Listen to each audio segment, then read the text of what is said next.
Welcome back to some more book cleaning. This is the second part of a two-part little section where I am cleaning an entire lot of 59 books that have been in the home of a smoker for many decades. So if you have not seen the first half, then watch that first if you want to learn more about how I got these books and the very interesting man who owned them before me. I will go get some of the remaining books though. There are about 26 left, I believe. I'm not sure of the exact number, but it's roughly half of the 59. And 3 of them are actually not here. I'm getting them shipped to me because I mistakenly forgot them. That was my fault. But the previous owners were so kind as to agree to ship them to me.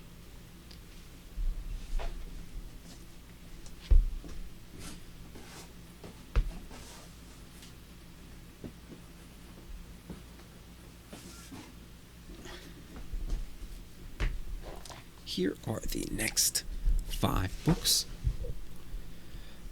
Quite a big stack. So starting off, we have Tales of Arabian Nights by Richard F. Burton. Well, translated by him. And I must say, this is a very nice looking book. The red and the blue is incredible, and these end sheets are just absolutely spectacular. Wonderful. So,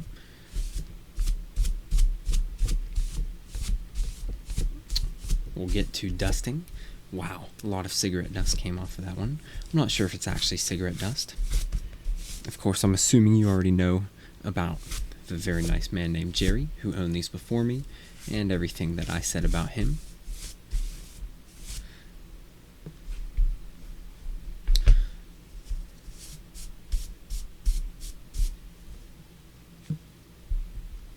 Oh, this one's got some paint on the bottom. That's unfortunate. I may be able to get that off. Then again, maybe not.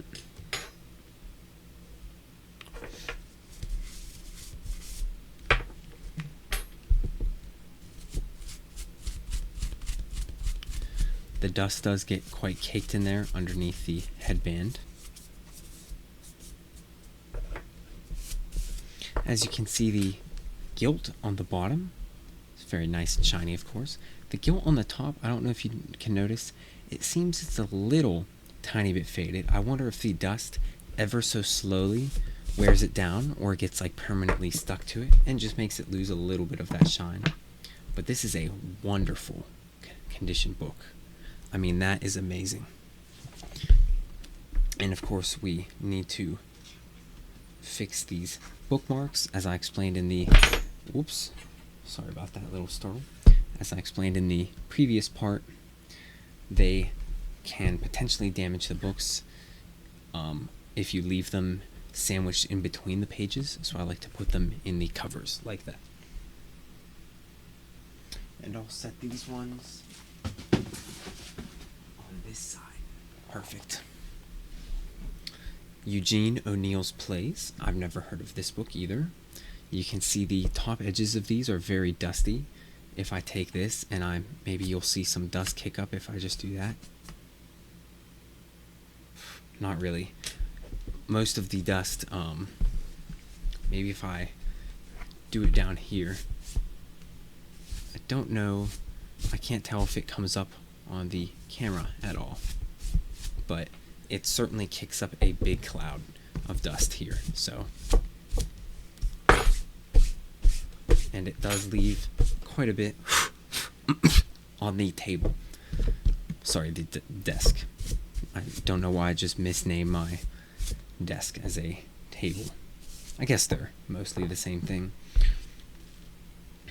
Ooh, lovely little deep green end papers. I do love that when the sun fades the edges of the end paper, they change colors. In my opinion, that doesn't really make them worse, and in some cases it makes them look better. This one, I'm not too much of a fan of the double colors here. It's the deep green and the orange. It looks a bit like a hunter, if that makes sense. But I'm not too big of a fan of these colors, but you'll see in some of these other books with the sun fading. I think the Silkmoir looks quite good when it's sun faded, actually, and in some cases better than the original. So I really don't consider it damaged most of the time. It's just a natural component of wear.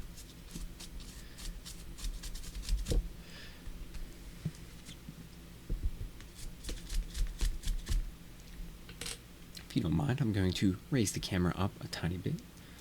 There we go. The camera has been ever so slightly raised so that there is a bit more room for my hands and a bit more space for you to look at these books.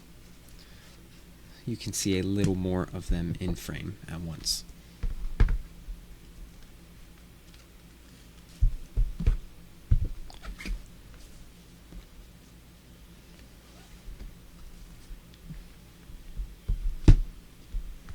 Eugene O'Neill's plays. That's a interesting one. I'm not too particularly interested on reading any plays except for Faust, really. That's the only one I've been meaning to read at some point. Next one is Return of the Native, Thomas Hardy.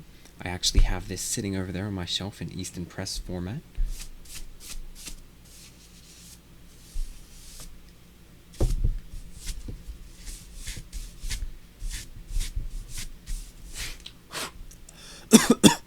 It's like I wanna sneeze and cough every time the throat gets in my the dust gets in my throat, but I never actually am able to.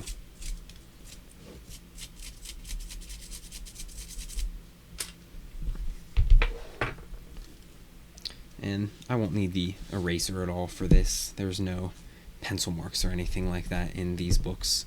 I'm assuming that Jerry owned them for most or all of these books' lifespans. He might have been one of the original Franklin Library subscribers back in the 70s and 80s when they were releasing these, so these have never actually really been traded hands, I'm guessing, until they came to me, which is nice because there's no, unknown blemishes in them from the wear. Of course, there's the occasional cover wear, but they're in good condition.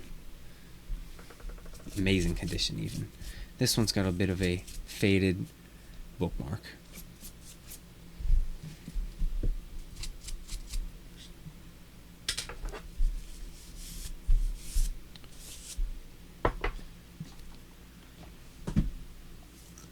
Ooh, this next one is big.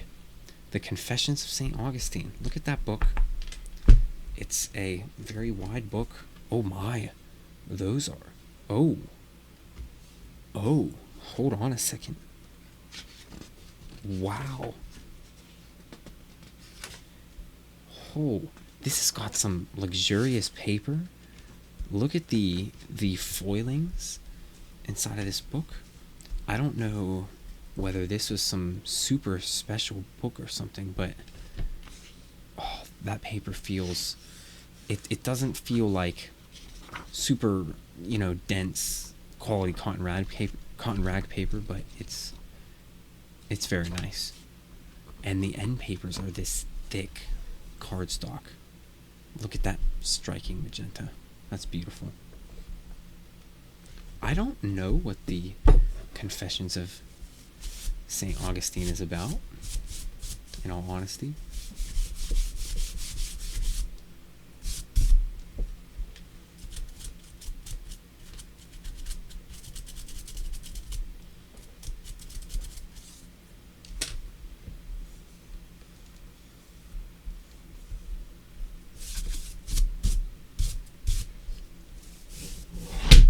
Oops, my keyboard fell down.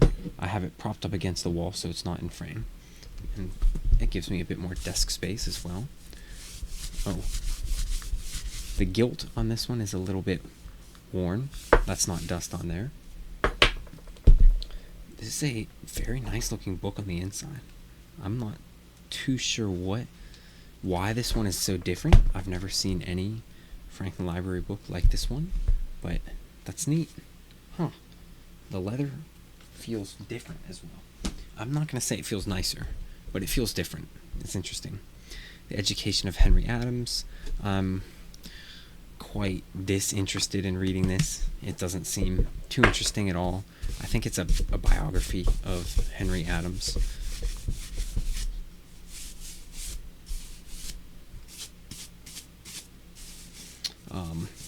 So I'm not really interested in reading it, unfortunately. So I'll probably be, actually I will definitely be selling this book. Now that I'm a few books in, you've had time to settle down, I'm going to be, wait a minute.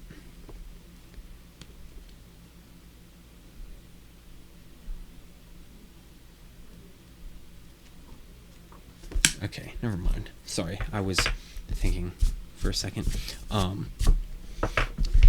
So these books, I got them for, let me crunch the numbers real quick. I got these books for $250, and I got 57 of them. So 250 divided by 57, I got them for $4.38 each. So that is an extremely good price. I mean, even getting them at like $10 each would still be a really good price, because I would say that the leather-bound, this is a bit of a funky bookmark. The leather-bound ones you can always resell for about 20 each, and then of course there's good ones like the Divine Comedy in this lot, which I already dusted that one down in the first part, and I'll be making videos on all of these books, like my individual videos where I give me a moment, hold that thought.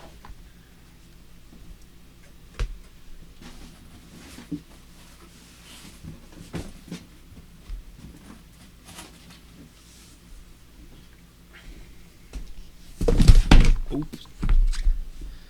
Sorry about that. Oopsie. That was a...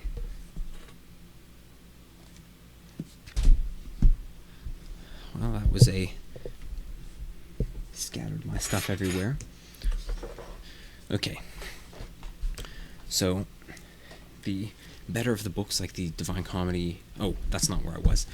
I will be making individual videos on each of these, where I go over the leather, the cover designs, the pages and the content. I give a little flip through, look at the end papers, the copyright information, those little 5-minute videos. I really enjoy making those. It gives me a bit of a deeper feel. Whoa. This book is extremely dusty. Sorry. It gave me a bit of a... they give me a deeper feel for these books. So they're enjoyable to make, and they're very simple to upload. It's just that they take a while to make. So, well, not a while. It's just that I can't do, 59 of these books. Well, let's just say 50 times. If it takes me maybe 10 minutes to make a video, that is 50 times 10, 500 minutes. Assuming I do perfect takes. Usually I'll restart if I mess up in the first minute or two, like if I accidentally mess up the copyright info, or if I severely mispronounce the author's name, or if I make some other silly mistake, or if I forget to go over something. It's only been a minute or two in, so instead of correcting myself while I record them, I simply just stop recording and I, restart. So it will take me quite a while to make those, and at the very most, I'm doing putting up one per day. But I'm not filming one per day. So usually I film a lot at once, and then I save them. So currently, as I'm filming this, and by the way, this is Tristram Shandy by Lawrence Stern. This is an interesting binding. I've never actually seen the Franklin Library Tristram Shandy. It's an interesting book. This one's a bit tight, though. See, it doesn't really, like, lay flat. It kind of bounces back up. Anyways, so, yes, the binding is not the best on that one. Looks nice, though. As I was saying, today it is, and this is Petronius the Satyricon. And I've heard of this. I don't know what it is, though. It might be a play or something. And this one has some little white spots on the top. There, you can see those. Anyways, so I usually film a bunch at once, and then I schedule them to release at noon every day, which is what I've been doing. Right now it is July 19th as I film this, and this is a special one, you know. It's very rare that I'm going to have 1 hour long videos of me dusting off books, so it's unlikely that this one's gonna go into that backlog of videos that I created. It's gonna get released as soon as I can get it up. It's not like it requires any editing, so it'll be within a day or so, most likely. But anyways, and it'll also be the day's video. But I currently have about 30 videos, maybe like 20 at the minimum, 20 to 30, I'll say 25 created already, and they are ready to be released. Like, everything about them is ready. They're all, the description and the thumbnails and things are all filled in. Oh, this is a nice one. This is Voltaire's Candide. I think it's Candide because it's French. Voltaire, Optimism is what it's called. It's about being optimistic, basically. I actually started reading this, and I got like a quarter of the way through it in just 15 minutes, so it's a very short book. Anyways, I have the backlog created of all kinds of different books. You know, I have of course, I started with the Franklin Library hardcovers, and then I didn't dust this one. And then I'm moving on to the other random stuff, like the random Classics Club books I have, the Barnes & Noble leatherbound books I have, which aren't that many, and all that other random little stuff like the Arcturus publishing stuff. And that's kind of like just extra stuff I'm doing because I want to get it down, the flow down, before I move on to the good books, which are the leather ones, the actual leather ones, not like the hardcover ones that were my original, 10 or so that I published, because I want them to be more streamlined once I do these better ones, the ones that people might come looking for if they're interested in buying these. This is a special one. This is War and Peace. I'm glad I got this one. This is a awesome looking tome. Oh man, I'll take the bookmark out first. Yeah, this is gonna kick up a lot of dust, so. Oh yeah, there it comes.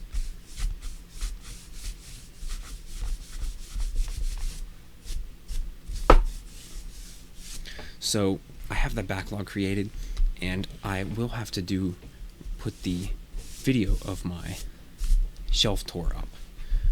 So you get an idea of what is coming in the future. Every single book. Of course, I'm selling a lot of the ones I don't want, things I'm not interested in reading or that I have duplicates of. But every single book that I have, I make a video of it before I ship it out, at least, So none of them go, let's see what translation this is. Ooh, the Luis and I don't know if it's Almer Maud translation. This is what I heard is the good one, which that's nice. But yeah, there's lots of dust in there.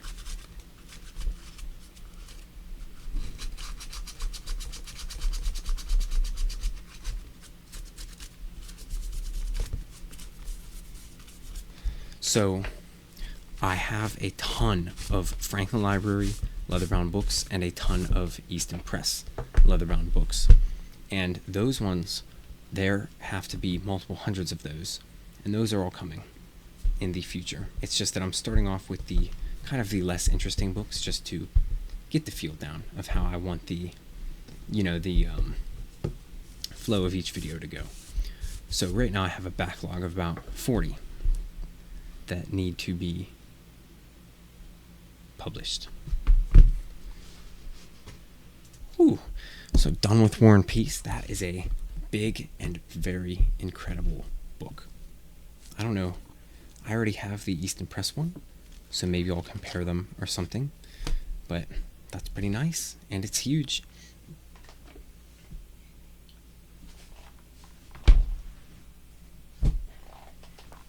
I will go grab another stack and continue on in the middle of my sentence.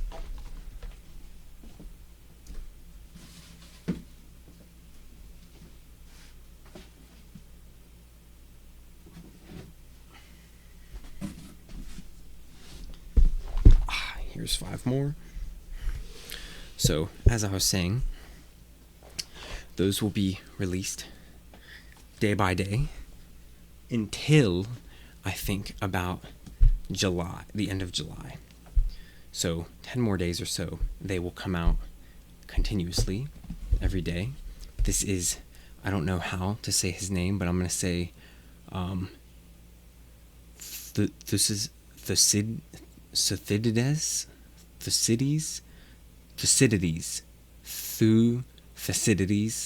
the Peloponnesian War, something like that. So, that is a lot of dust. Oh my goodness. That one was dustier than War and Peace almost. So, sorry about that. I don't know what I was doing. After July, I'm changing them to come out weekly or at most bi-weekly. And the reason is that in August, I'm going off to college. So the issue is that I obviously won't be a little piece of tissue paper with an ampersand on it. Interesting. I bet there's a few other interesting things in these books that I'll have to find as I flip through them and stuff before I sell them. But anyways,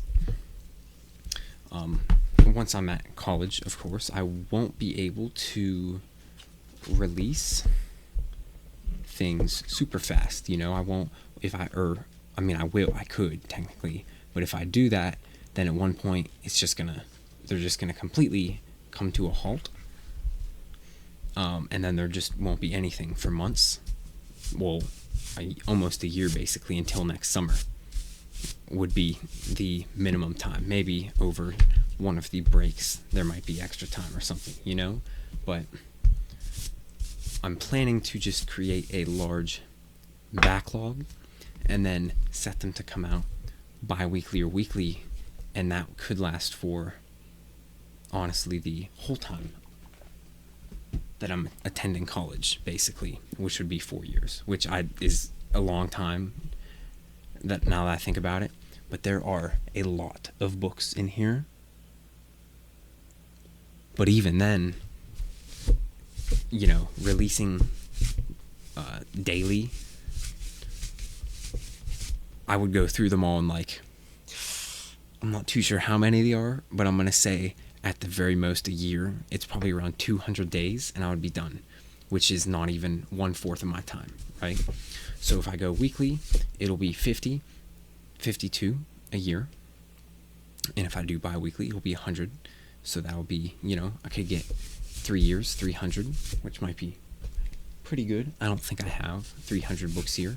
I think it's closer to 200, but I'll have to see.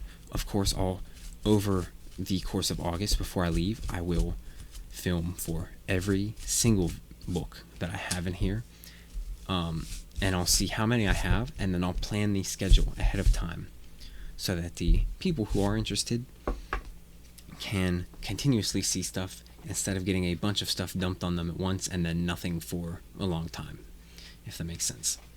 So that's why the schedule is pretty robotic, because I've just been scheduling them to come out daily, and they've already been recorded for, days ahead, or maybe even a week or so. But pretty soon they're all going to be on a massive backlog. But I think they will, be more interesting if they're not all at once and then, ghosted, basically. That was Gustave Flaubert's Madame Bovary. That's a pretty nice edition. I found the limited editions club version of this at a Half Price Books. I didn't buy it because it was overpriced. Speaking of limited editions club, I have 2 of those that I'll have to record for. Around the World in 80 Days and Ramona, and I actually have the Strange Case of Dr. Jekyll and Mr. Hyde coming in the mail, so that'll be interesting as well.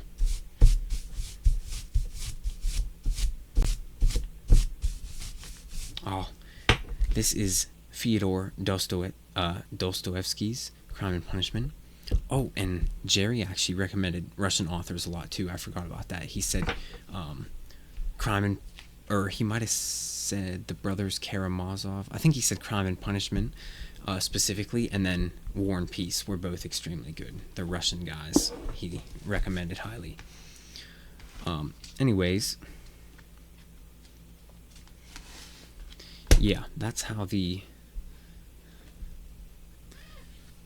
schedule will go for the foreseeable future, and there's all kinds of very interesting things that are going to be sprinkled in there. They're not going to be all at once, so there will be a lot of pretty standard, just normal Easton Press books, but then every so often there will be stuff that is very interesting.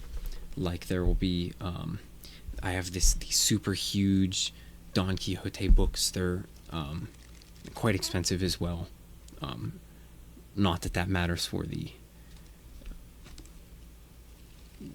showcasing it, but it does make it more interesting to see a book that's not $5 or something that you can go and buy yourself if you really wanted.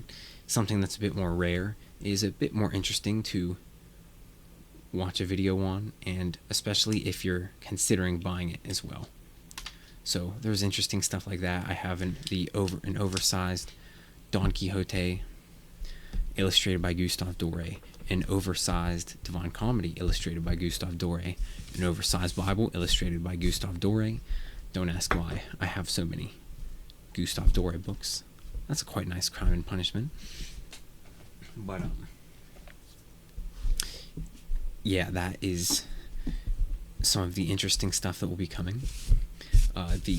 I've also been buying lots of Divine Comedy books. So at one point, hopefully in August, I'll make a small, short section on my collection so far of Divine Comedy books. And outside of the book reviews and then the showcases of different collections, I do have some other things planned that will be, I think, quite interesting for people. Especially, I've seen videos on YouTube and they are a bit outdated, and I think some of them are underwhelming, and those videos are the Franklin Library and Easton Press comparison videos, where they compare them, and they do garner a lot of interest. People are just interested in seeing what the two publishers are like. They're interested in seeing the comparing the nice books, I guess. I don't know how to explain it. They're addicting to me too. I watch them if I ever find a new one. I think there's 3 or so on YouTube of those Easton Press Franklin Library comparisons, and Folio Society as well. The most notable one is probably by Steve Umbrello. Oh, I cleaned this book without even... This is Aristotle's Politics. That is a interesting book, and it's got a nice design. Yeah. Oh, that... Wow, I missed...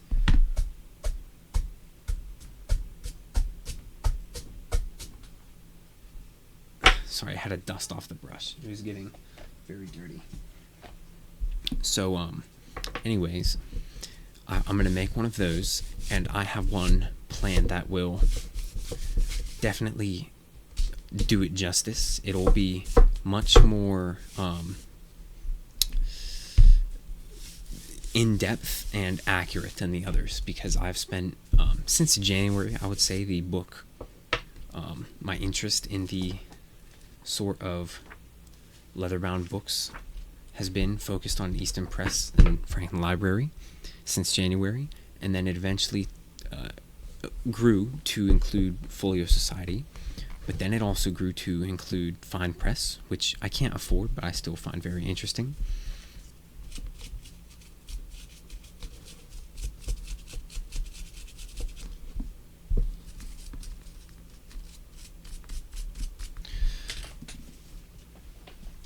I'm going to take a few of these back real quick and get under that headband. So the one I have planned is going to actually include editions of many of the, I'm going to have a definitive all-encompassing comparison of all of the, hold that thought.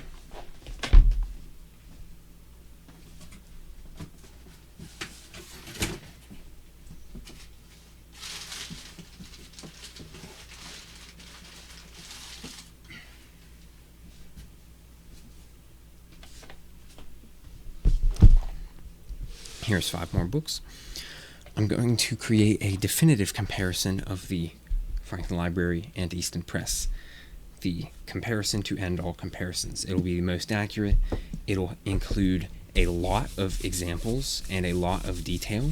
And there's also, what a lot of the videos are missing is the different editions that the Franklin Library produced, the varying quality of like Easton Press, how it varies over time and stuff, and also how it varies across the standard and deluxe editions and stuff like that. Things of that nature. And I noticed that a lot of them also have some inaccurate information that is not intentionally misleading, but it kind of is either outdated information or they just simply don't know something about the publisher. This is Thomas Mann Stories. Smells nice.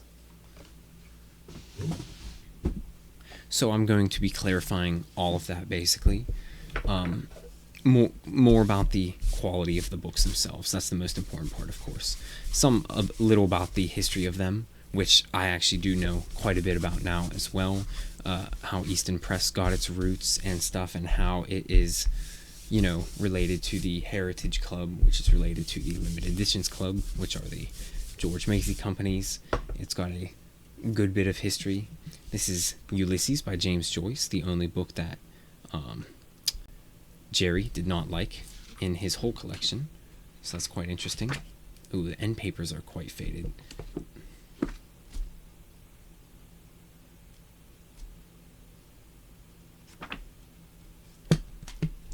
Huh. Smells nice though.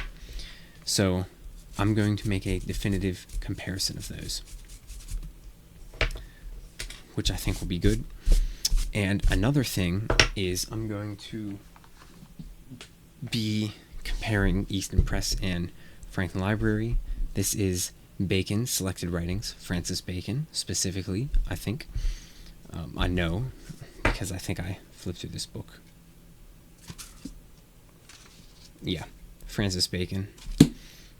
So, Folio Society, I'll be comparing Easton Press with as well. I'll review each publisher individually first in its own video, like just kind of giving it not comparing it to any others, but giving it a neutral sort of overview, unbiased, I should say, without comparing it to different publishers. I'll just judge it on how it is by itself. Oops. I forgot to fix the bookmark in this one. So I'm gonna have to figure out a rating system for it. I could just grade them out of 10 in each category, which I think is how I'm gonna do it. And then, categories such as quality, price, availability, things like that. Selection, as in what types of books they have, all that sorts of stuff, right?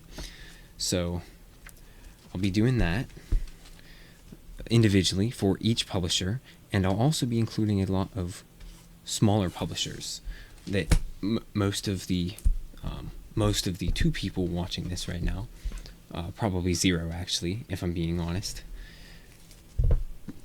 most of the 0 people have never even heard of, and those are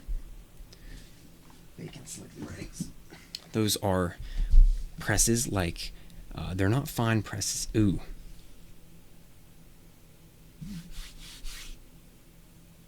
Oh, that one doesn't feel nice. That one is super dirty. Oh. Ew. Sorry about that. I will be right back. This is a really gross book. Sorry about that. I had to run and wash my hands and grab this rag. This is a really dirty book. It's absolutely nasty. I'm not too sure why this one is so dirty, because none of the other ones are, but I even dampened it just to get the disgusting dirt off of this book. It's ew. So where was I?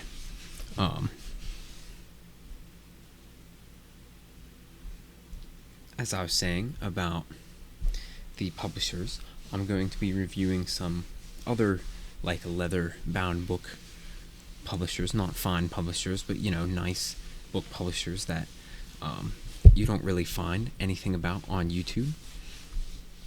There's some for a few of them, but it's very little, and those include the Heritage Press, the Limited Editions Club, the Castalia Library, which I don't own any books from yet, but that might change soon.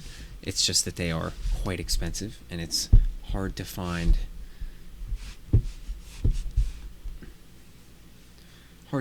any third-party ones for cheaper. So,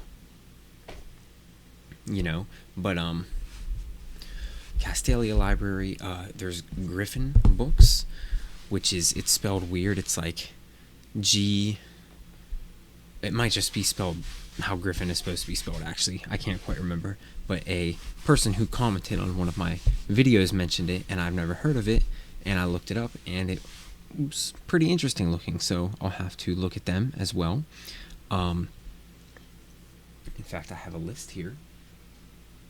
Give me a moment.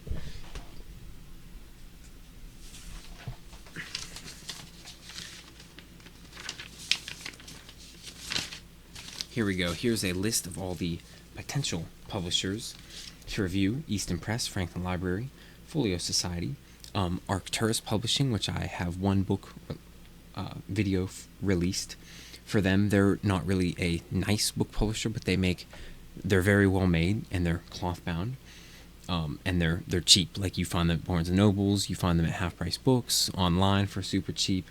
Longmeadow Press, which is I think it's shut down, maybe not, but they made some okay bonded leather books. Thomas Nelson Publishers, who made some okay bonded leather books as well, which I have one of. The Classics Club, which I've already made videos for. Everyman's Library, which they don't make nicely bound books, but they make well-made hardcovers with good content, especially good translations and stuff. Barnes & Noble Leatherbound, who I've already made videos for. The Washington Square Press, Sterling Publishing, Castalia Library, of course, I mentioned them with the leatherbound books. Classics of Medicine Library and Classics of Firearm Classics Library. They are leatherbound books that are well made, but they're specialized. So Classics of Medicine Library is literally just medicine books, nonfiction. That's it. So it's not that interesting, so I might not do them in Firearm Classics. But then there are the Limited Editions Club, which are cool. Del Prado miniature books, which I recently found, and I think they're cool. Penguin Clothbound Classics, which are not good quality at all, but I will review them thoroughly regardless, just to have, more of these individual review videos, which I can then bring together to make comparison videos. Folio Society, Easton Press, of course, Library of America, the Easton Press Deluxe Editions, and Folio Society Deluxe Editions. They deserve their own sort of review because they are a whole different line of books. Heritage Press, Limited Editions Club, of course. And then the fine book presses, maybe, like Amaranthine and Suntup and Copperhead and Century. And those are more of modern fine presses. And they have really cool looking books. So that's something I might look into in the future when I have more capital to spend on those books. Because these ones, of course, these are my $5 Franken Library books, which they're well made and stuff, but they're obviously not fine press books. And if you don't really know what I'm talking about, for the 0 people that hear me, fine press is like these special, very small presses that make only a few hundred copies of each edition, and they are very well made. They're usually like, sometimes they're hand sewn. They're usually done letterpress, which is like the old-fashioned way to do printing on paper, but it's sort of the higher quality way to do it. It's where you stamp a piece of metal into the books, and it sort of makes a more luxurious book, if that makes sense. So those fine presses are like the ones that make the really special books, and Easton Press, Folio Society, Franken Library don't even reach the level of fine press, even though many people would think, well, how can you get better quality than these? But trust me, there are books that are much higher caliber than these ones are, which is, I didn't even realize when I began collecting them. I thought these were the top, but I found out about I butchered that. I found out about fine presses a few months ago, or maybe a few months into my Franken Library, Easton Press, Folio Society collecting and researching phase, which, I mean, is still ongoing technically, but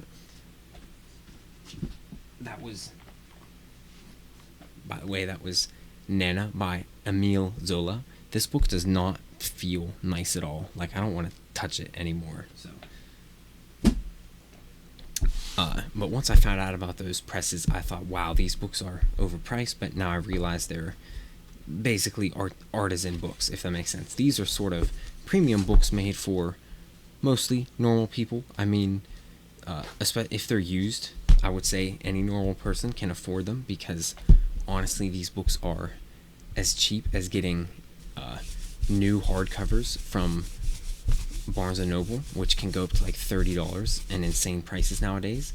So honestly, these books are higher quality and better than those hardcovers you find at Barnes & Noble and stuff. So if I ever get one of those books, I will certainly review one of the fine presses. But the issue is, of course, there's also Conversation Tree Press. This one's got a little bit of bend in the spine. This is Pierre Goriot. I don't know how to say that, by Balzac. A very unfortunate name to have.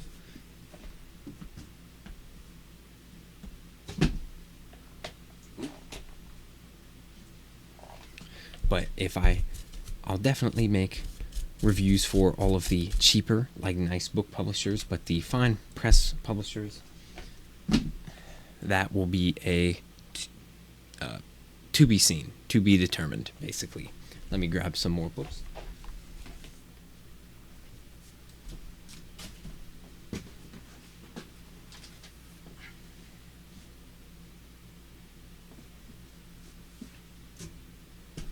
And you know what, for the 0 people that are watching this right now, if a single soul sees this, I mean, honestly, maybe at one point in the future, but I wouldn't be too surprised. Here's the next 3 books, by the way. If and this is Henrik Ibsen's plays, which I'm not particularly interested in. Anyways, if a single soul is watching this right now, and I wouldn't be surprised if this goes years, or maybe I wouldn't be surprised if it never gets found, because I highly doubt that people would make it the whole way through a 1-hour video published by someone who, has a non-existent follower base. But if anyone but the first person to hear me say this right now, if you live in the United States, then leave a comment under this video, and I will send you a free book. I don't know which book, because I don't know when you will be, if ever you'll find this, but whoever you are, if you live in the US, and if you don't, then ask a friend who lives in the US or something, if you have friends. I don't know or care who, as long as it's someone in the US, because international shipping is far too expensive for me. I will send you a free book, free shipping, no charge to you at all. I just need your address, and I'll send it to you wherever you are in the US. I don't know which book it would be, but it will be a book like this, like one of these. It'll either be Franken Library or Easton Press, and it will be a leather-bound book of some caliber. It won't be expensive. It'll be one that's worth like $15 to $20, but it'll be yours and it will be free. Something like this. This is worth like $15 to $20 maybe. This might be one of the higher end ones, but you get what I'm talking about. Like something like this, $15 to $20. I'll send it to you in the mail, and I'll give you some options, and you choose which one you're interested in. Maybe it's something you're interested in reading or something like that. I don't know. I mean, it probably should be, because if you need that $15 to $20 so bad by selling it, then I could always just send you that instead. Actually, no. You have to take the book, not money. But yeah, so I'll send you a list, and there's a good chance that if it ever does come, it would probably be in the next 4 years, but long into those. There's a bit of paper on the bottom of this, a bit of paint maybe. It would be long into those 4 years, probably. So I will be at college. It could be any time while I'm in college. It might be the most intensive time of the season, or maybe I'm at home on vacation. So it depends on when I will get back to you, but you leave a comment. And what you need to say, though, you need to say something specific. You need to say, let me think for a second. I'll get back to you in about a minute. But you're going to drop that, whatever it is I want you to say, and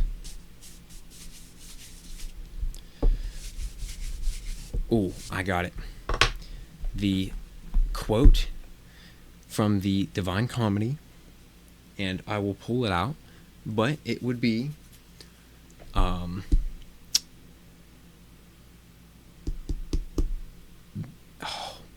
ye who enter, oh my goodness, lose all hope, ye who enter here, something like that. No, just give a quote. Give your favorite quote from the Divine Comedy. Don't say that one. I mean, unless it's your favorite, but your favorite quote from all of the Divine Comedy, any translation, and make sure it's properly quoted. But I'll definitely recognize that it is, because it's not going to make any sense if I interpret it as something you said. So drop your favorite. I don't know why I'm saying drop.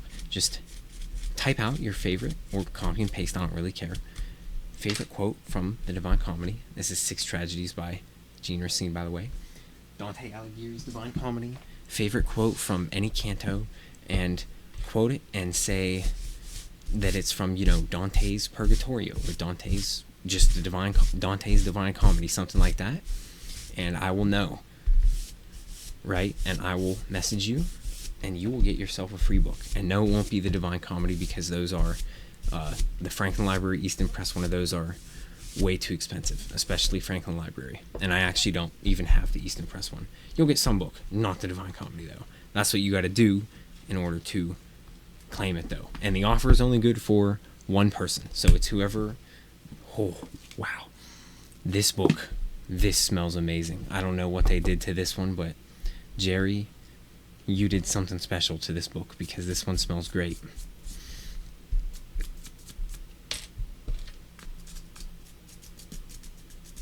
But anyways, yeah, the free book will be yours if you are somehow still watching at this point.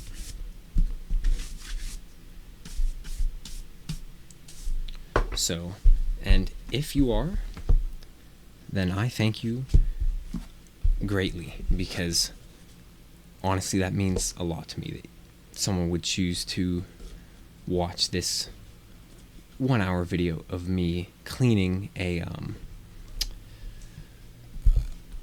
dusting off Franklin Library books than doing something else or watching something that is much more interesting, of course. There's only a few more stacks left, maybe only 2 actually. Let me go get the next.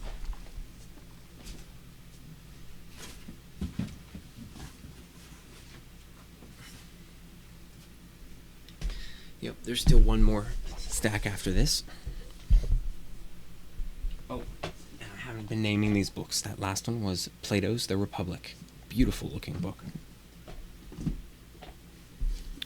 This one is Pensees.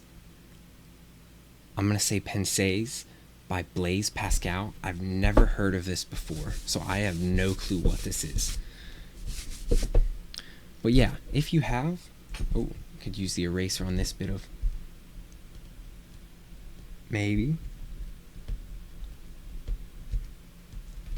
Maybe not. If you have been watching this whole time, then I greatly appreciate it. Honestly, you don't even realize. I'm not just saying that because, like, the, a very loud motorcycle or dirt bike just went by the house. Anyways,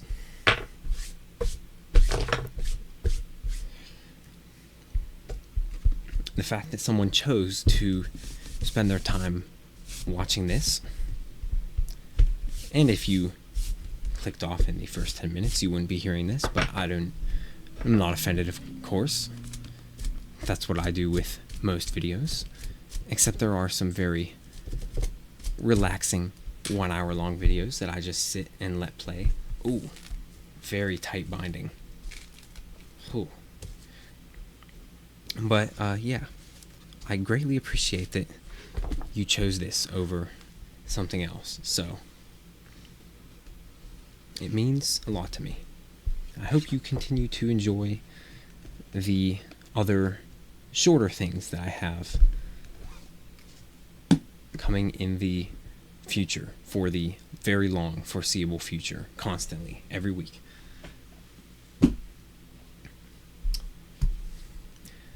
This is Anton Chekhov's plays. I've seen this a lot before, but I don't care too much for plays, so I won't be reading this. Unfortunately, very dusty. Holy crap. I hope that the sounds of this are very relaxing. I did turn the noise gate and noise suppression off so that you could hear the brushing noises. Of course, the fan in the background has been constantly going the entire time, but I hope that's not been too much of a disturbance. Maybe even it's a bit extra relaxing. But yeah, really appreciate that you chose to spend your time watching this instead of something like a movie or some other video that is much I'm not good with words today. Something that is much better produced.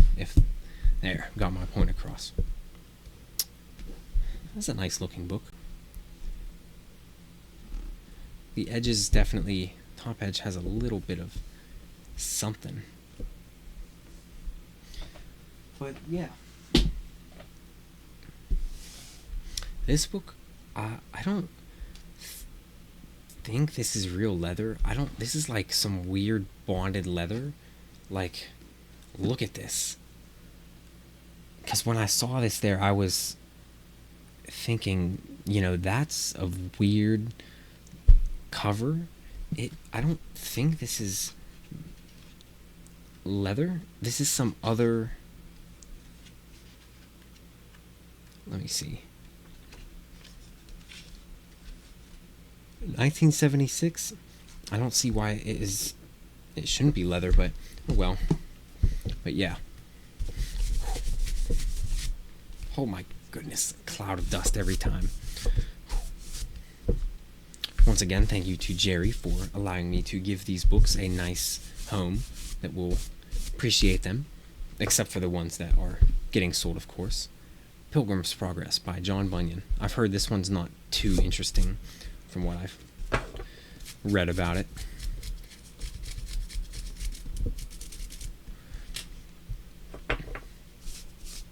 But yeah, there's lots more coming in the future related to books.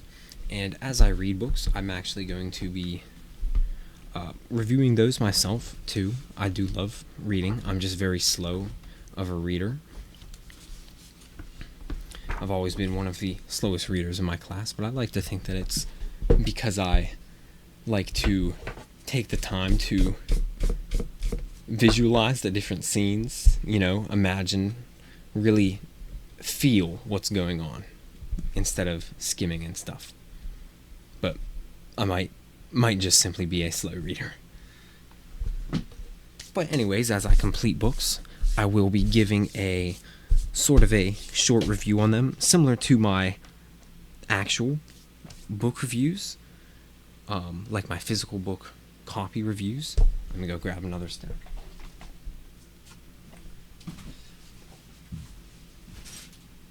And I'll have the physical copy in front of me as I review it, but I won't be looking through the physical copy. I'll just be talking about the book and saying what I think about it. Unfortunately, these are the final 3 books. But I'll be giving a rating for it based on how much I recommend it to other people.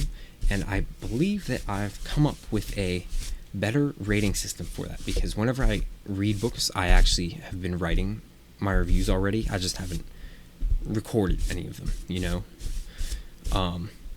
and I believe I've come up with a much better rating system than the standard 5-star rating system, or like out of 10 or out of 5 or something like that, than we use. And it's one that is much and I'll go into detail explaining why I believe it's genuinely much better than how we rate books right now out of stars. And it's the one I'll be using to review books, because it allows you to give the average rating.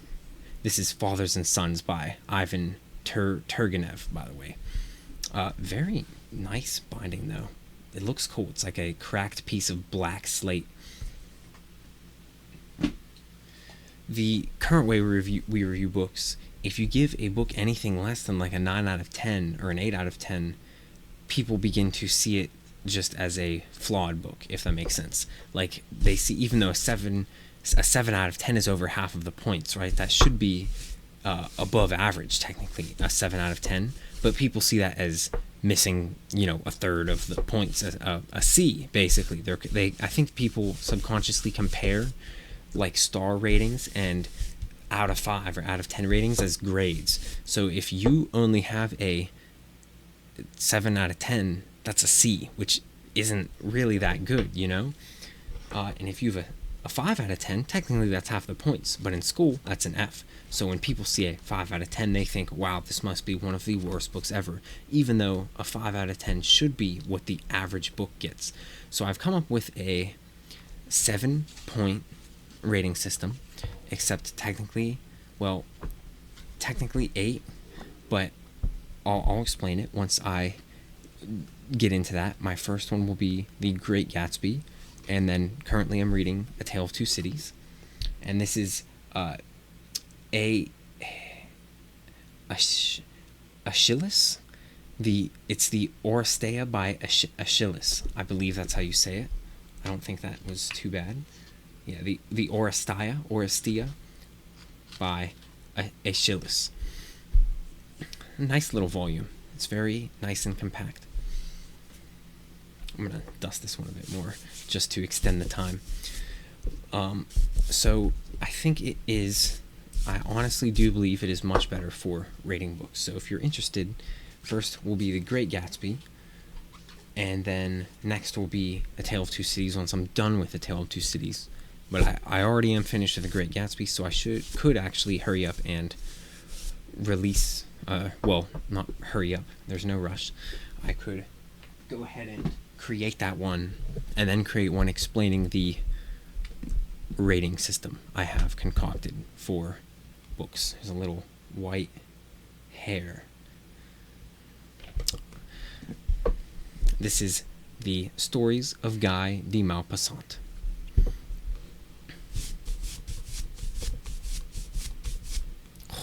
A cloud of dust every time. Too bad it doesn't show up on the camera that well. Yeah, I think that the system I created, though, gives a much better unbiased judgment of books, if that makes sense. And it also encourages you to sort of grade them based on your recommendation to others rather than personal gripes with the story. And if that interests you, then I think you'll be interested to hear my explanation, because it's actually, now that I think about it, it is very, very, very similar, but not too similar to a Likert scale. So it essentially, a Likert scale is sort of the very satisfied to very dissatisfied, with like a neutral in the middle, and that's basically what mine is. But mine's still different in a few key ways, but the way that each point is described, if that makes sense, is it's described in a way framed in how would you recommend this to others. Well, you finally made it to the end. That is the last. Unfortunately, those other 3 books were missing, or I would enjoy going through those.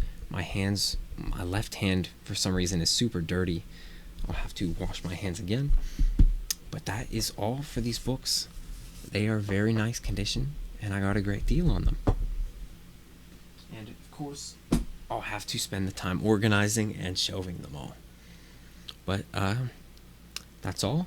And if you watched part 1 and part 2 and you somehow made it all the way to here, then I congratulate you and thank you a lot. It means a lot to me. Thank you very much. Have a good one.